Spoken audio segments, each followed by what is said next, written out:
अब चंद्रशेखर आजाद आपका भाई अब तक आपके साथ खड़ा होकर वो न्याय के लिए लड़ना चाहता है और न्याय के लिए लड़ रहा था। अब वो न्याय देने वाला बनना चाहता है। तो नौजवान साथियों, मेरे दो से तीन संदेश आज आपको रहेंगे। मेरे लिए मेरा व्यक्तिगत अपमान से बड़ा है बहुजन समाज के अधिकार और उनका स्वाभिमान सम्मान, और वो आंदोलन जिसको बाबा साहब अम्बेडकर और माननीय काशीराम साहब और उनके सहयोगियों ने अपने खून पसीने सींचा। मुझसे पूछा गया मीडिया द्वारा कि भाई आप अगर गठबंधन करना चाहेंगे तो किसके साथ जाएंगे, तो मैंने कहा कि भाई मैं बहन जी के साथ जाना पसंद करूंगा। आप लोगों ने बहुत मेहनत की हो, लेकिन देश का जो मीडिया है, जो अभी जिस तंत्र के कब्जे में है, जिसको हम अलग अलग नाम से बुलाते भी हो, मीडिया आपको दिखाना बंद कर देगा। मुझे आज लाइव आने के पीछे एक विशेष उद्देश्य था। उद्देश्य ये था कि इलेक्शन करीब आ रहा है और जब इलेक्शन करीब होगा तो माननीय काशीराम साहब ये कहा करते थे कि हमेशा तीन चीज से बच के रहना, मनी, माफिया और मीडिया। आप लोगों ने बहुत मेहनत की हो, लेकिन देश का जो मीडिया है, जो अभी जिस तंत्र के कब्जे में है, जिसको हम अलग अलग नाम से बुलाते भी हो, मीडिया आपको दिखाना बंद कर देगा, आपकी बात नहीं करेगा। वर्तमान के हालातों पे मैं अपनी बात आपसे रखूंगा। साथियों, देश के अंदर लोकतंत्र का पर्व आ रहा है। उत्तर प्रदेश में, पंजाब में, उत्तराखंड में और अन्य स्टेटों में विधानसभा का चुनाव। इस विधानसभा के चुनाव में एक तरफ तमाम तरह के पैसे वाले साधन संपन्न दल है, वहीं माननीय काशीराम साहब के सिद्धांतों पर चलने वाला एक दल जो वंचित वर्ग के लोगों की आवाज उठाने के लिए और वंचित वर्ग के लोगों की हिस्सेदारी सुनिश्चित करने के लिए और सताए गए, तोड़े गए, डराए गए, दबाए गए बहुजन समाज के लोगों को इकट्ठा करने के लिए निकला है। माननीय काशीराम साहब का जो नारा था, बहुजन हिताय बहुजन सुखाय के नारे को आगे बढ़ाने के लिए निकला है। बाबा साहब अम्बेडकर का जो सपना था, शिक्षित बनो, संगठित रहो, संघर्ष करने की तरफ जो निकला है, उस नारे को लेके जो निकला है, जो इस देश में डॉक्टर एपीजे अब्दुल कलाम जैसी वैज्ञानिक सोच को आगे बढ़ाने के लिए निकला है, उस दल को भी चुनाव में जाना है। और जैसे मैंने कहा, सबके पास तमाम तरह के बल हैं, मीडिया है, माफिया, मनी है, और आजाद समाज पार्टी भीम आर्मी जो चुनाव लड़ेगी वो बहुजन समाज के भरोसे लड़ेगी। तो नौजवान साथियों, मेरे दो से तीन संदेश आज आपको रहेंगे। मेरा पहला संदेश है कि 1 नवंबर से लेकर 30 नवंबर तक उत्तर प्रदेश, उत्तराखंड और पंजाब में नए वोटर्स बनाए जाएंगे। जो 18 साल की एज पार कर चुके हैं, उनके वो वोटर्स बनाए जाएंगे। क्योंकि हमारे लोग ध्यान ही नहीं रखते, जब चुनाव आता तब उनको याद आता है कि उनका वोटर कार्ड कहाँ है, वोटर लिस्ट में उनका नाम है या नहीं है। लेकिन आजाद समाज पार्टी भीम आर्मी के लोग जो राजनीतिक चेतना जागरूक करने के लिए काम, लोगों को तैयार करने के लिए काम कर रहे हैं, जो राजनीतिक चेतना जागरूक करने के लिए जो है काम कर रहे हैं, उनको कमर कसनी है। जिस तरह से पिछले समय में आपने साइकिल रैली चलाई, बड़ी बड़ी रैलियां कराई, उसी तरह से अब 1 तारीख से 30 तारीख तक आपको अपने क्षेत्रों में जो 18 साल की आयु पार कर चुके हैं, उन साथियों को के वोटर कार्ड बनवाने, उनकी वोट बनवानी। दूसरा, जो आप अपनी लिस्टें भी चेक कीजिए कि कुछ जो दल है, जिनकी सरकार है, उनके द्वारा हमारे बाहुल्य क्षेत्रों में दलित, पिछड़े वर्ग के लोग, माइनॉरिटी, मुसलमान, सिख, जैन, बौद्ध, पारसी, जो उनके विरोधी विचारधारा के लोग हैं, उनके मोहल्ले से बहुत सारे लोगों के वोट कटवा दिए गए होंगे। आपको अब, क्योंकि चुनाव के समय जब बाद में आदमी पता लगता है उनका तो वोट ही नहीं है, परिवार के 2 वोट नहीं है, 4 वोट कटे हुए हैं, अब आपको वोट बनवाना है। नौजवान साथियों, आपको वोट बनवाना है। आपको घर से निकल के कागज इकट्ठा करके अपने बीएलओ को पकड़ के उसके पास कागज जमा करा के जहां भी कैंप लगे वहां जाके आपको वोट बनाना इस महीने। और नए जितने भी 18 साल की एज में बहन और भाई प्रवेश कर चुके हैं उनको वोटर बनाना है, वोट की वैल्यू समझाना है।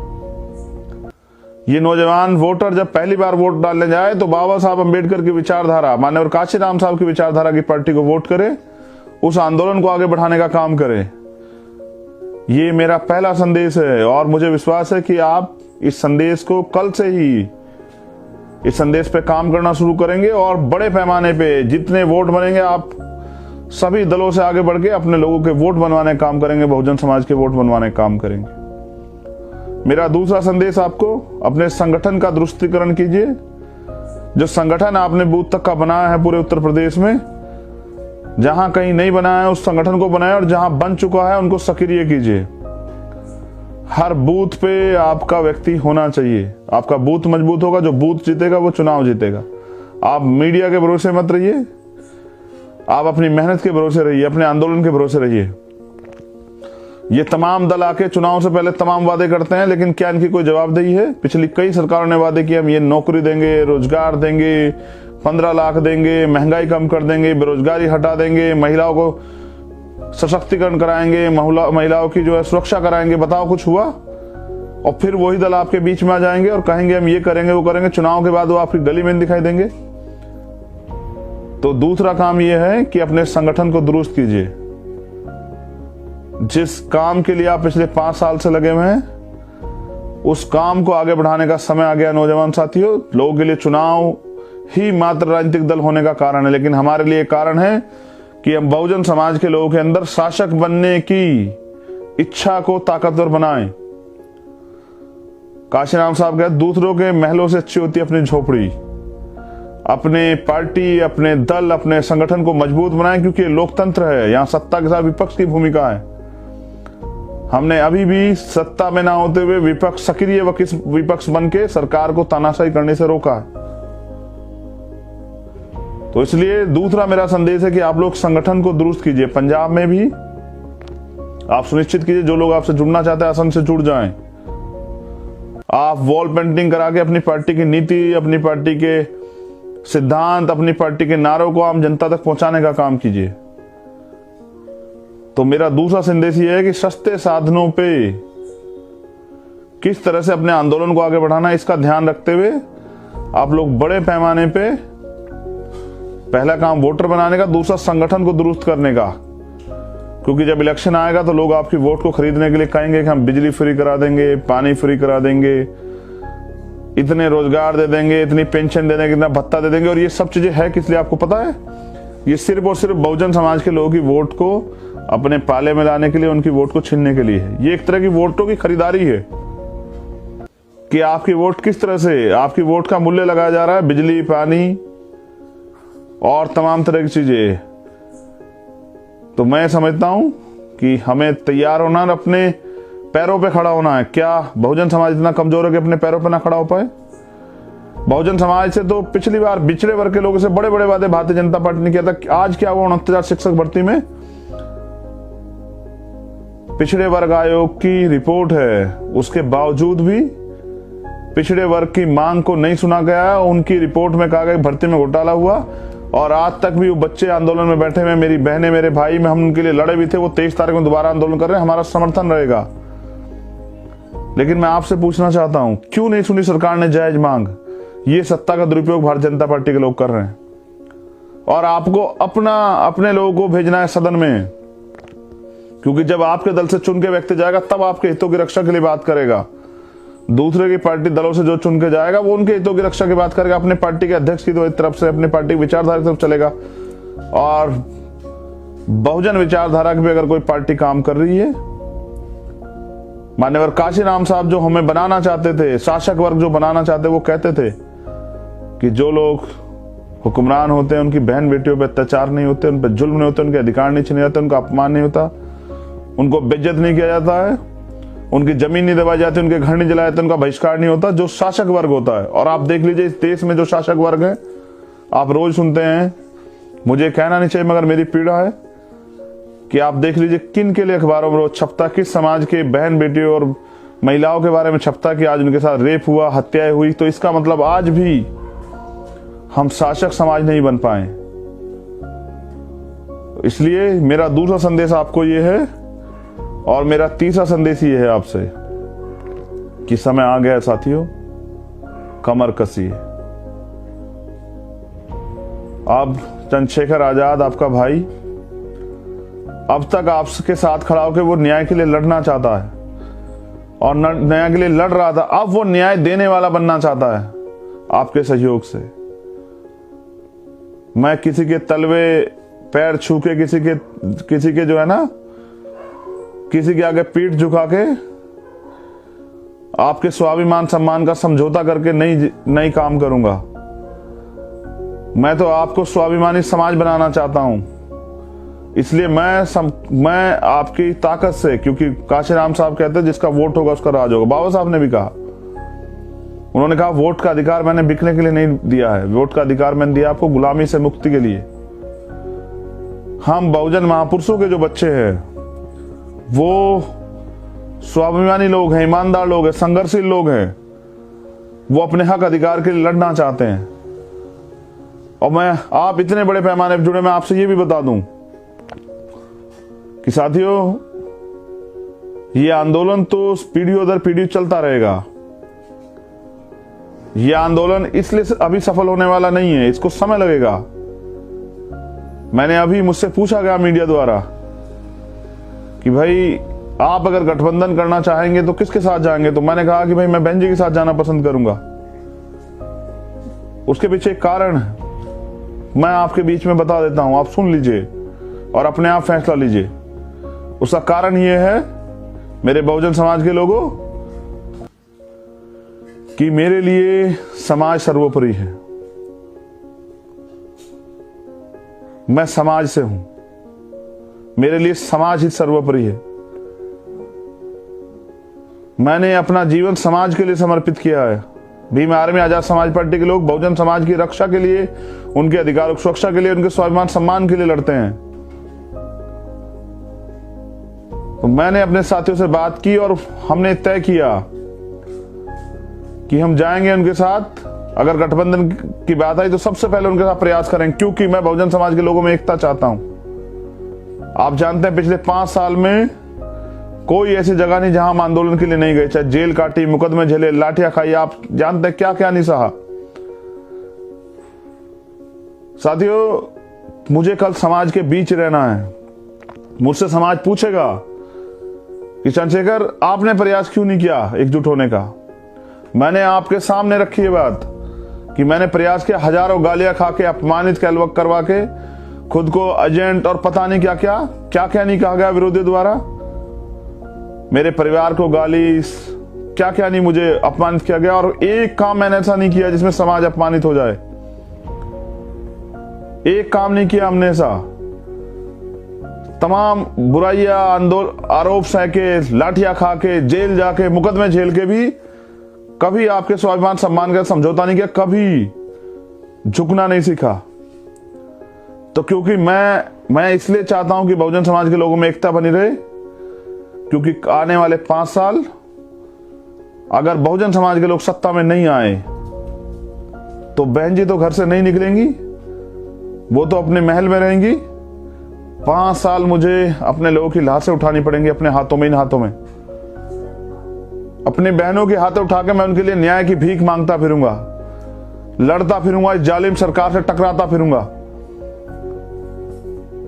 मेरे लिए मेरा व्यक्तिगत हित, मेरा स्वाभिमान कोई मायने नहीं रखता। जब बाबा साहब अम्बेडकर से पूछा गया कि डॉक्टर अम्बेडकर आप में और देश के हित में टकराव होगा तो आप क्या करेंगे, बाबा साहब ने कहा, मैं उनको अपना गुरु मानता हूं कि जिस दिन देश के हित में और मेरे व्यक्तिगत हित में टकराव होगा मैं देश की तरफ खड़ा रहूंगा, लेकिन जिस दिन देश हित में और मेरे समाज के हित में टकराव होगा तो मैं अपने समाज की तरफ खड़ा रहूंगा।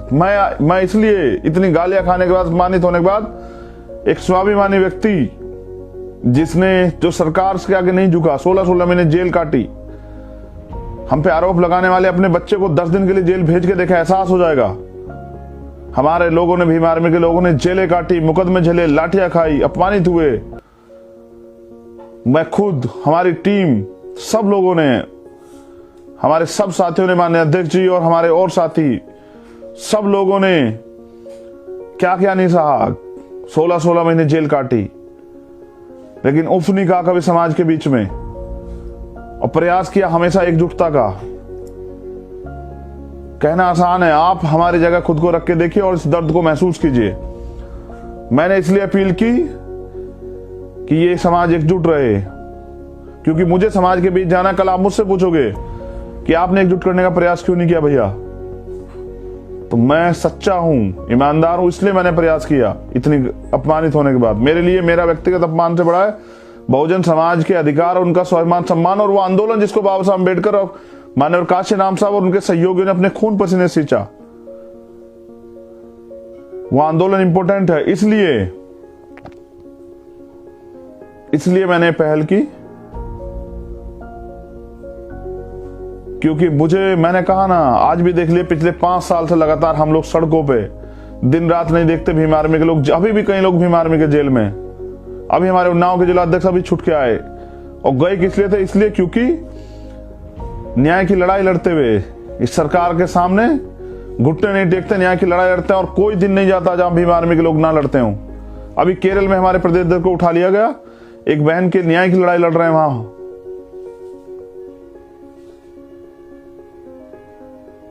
इसलिए आप हम पे आरोप लगाइए, हमें अपमानित कीजिए, बुरा कहिए, लेकिन एक दिन हमारा जीवन जी के देखिए, आपको एहसास हो जाएगा। मैंने इसलिए पहल की क्योंकि मेरे लिए समाज परिवार है, और मुझे समाज के बीच रहना। मैं महलों में जाके नहीं छिप सकता। समाज मुझसे जवाब मांगेगा तो मैं समाज के बीच खड़ा रहूंगा। कल समाज मुझसे ना कहे कि आपने पहल क्यों नहीं की, इसलिए मैंने किया। लेकिन ऐसा नहीं कि मैं लड़ना नहीं जानता हूं, ऐसा नहीं कि भीम आर्मी आजाद समाज पार्टी के लोग गूंगे बह रहे हैं। अगर आप भीम आर्मी को एजेंट कहते हैं तो आप पूरे बहुजन समाज के उन नौजवानों को गाली देते हैं जिन लोगों ने अपना दिन रात नहीं देखा, घर बार नहीं देखा, अपना करियर नहीं देखा, जो उन नेताओं से लाख गुना अच्छे हैं। जो नेता अपने घर में पड़ के सोते हैं, भीम आर्मी के योद्धा दिन रात काम करते हैं, सुबह शाम दिन। हजारों लोग ऐसे हैं जिन्होंने जेल की सलाखों के पीछे जो है ना अपनी रातें गुजारी हैं। और मैं जो कुछ हूं, मैं भीम आर्मी की वजह से हूं, अपने रहबरों, अपने गुरुओं की वजह से हूं, आजाद समाज पार्टी की वजह से हूं। मैं किसी नेता की वजह से कुछ नहीं हूं। मुझे किसी ने कुछ नहीं बनाया। मुझे अगर कुछ दिया है, मुझे कुछ बनाया है, तो बहुजन समाज के लोगों ने और भीम आर्मी के लोगों ने। इसलिए मैं चाहता हूं कि एकजुटता बनी रहे, और अगर वो नहीं चाहते एकजुटता बनाना तो कोई बात नहीं। भीम आर्मी अपने दम से है। तमाम विरोध के बाद, तमाम आरोपों को झेलने के बाद भीम आर्मी ने इस देश ने, दुनिया में अपना डंका बजवाया, टाइम्स मैगजीन में अपना डंका बजवाया। ये है भीम आर्मी। भीम आर्मी के लोग स्वाभिमानी हैं। भीम आर्मी के लोग समाज को जोड़ने का काम करते हैं। भीम आर्मी के लोग भाईचारा बनाते हैं, और आजाद समाज पार्टी के लोग हजारों साल से जो गुलामी आपके ऊपर थोप दी उसको काटने के लिए आए। जब आप शहीद आजम उधम सिंह जी का इतिहास पढ़ोगे तो आपको पता लगेगा कि उन्होंने लंदन में आजाद पार्टी बनाई। जब आप उनका इतिहास पढ़ोगे, ऐसे नहीं रखा गया है आजाद समाज पार्टी नाम, उन्होंने आजाद पार्टी बनाई। और वो थे जिन्होंने 21 साल बाद इस देश के अपमान का बदला लिया। उनको हम लोग अपना आदर्श मानते हैं। हम शहीद आजम भगत सिंह को अपना आदर्श मानते हैं, चंद्रशेखर आजाद को अपना आदर्श मानते हैं, बाबा साहब अम्बेडकर को अपना आदर्श मानते हैं, जिन्होंने इस देश से गुलामी के विरोध में अपने प्राणों का बलिदान दिया। हम माननीय काशीराम साहब को नेता मानते हैं, जिन्होंने अपने परिवार के लिए एक बार नहीं सोचा, 1 रुपए की संपत्ति नहीं बनाई। इसलिए मैं आपसे कह रहा हूं कि हमें सिर्फ अवसर की तलाश है, और वो अवसर आप देंगे। जब वो अवसर आप मुझे देंगे आगे बढ़ने का, फिर आप देखना। अभी तो आपने मुझे न्याय मांगने वाला चंद्रशेखर देखा, लड़ने वाला चंद्रशेखर देखा। एक बार कानून बनाने वाला चंद्रशेखर आजाद समाज पार्टी बना के देखिए। एक बार न्याय देने वाला चंद्रशेखर बना के देखिए। अगर अन्याय हो जाए और न्याय करने वाला चैन से सो जाए, तब आप मुझसे सवाल करें। अभी तो मैं आपके बीच खड़ा हूं, आप जैसा हूं। आपसे कह रहा हूं कि आइए मिलके लड़ते हैं और करते हैं फैसला कि हम यहां गुलाम रहेंगे या हम शासक बनेंगे।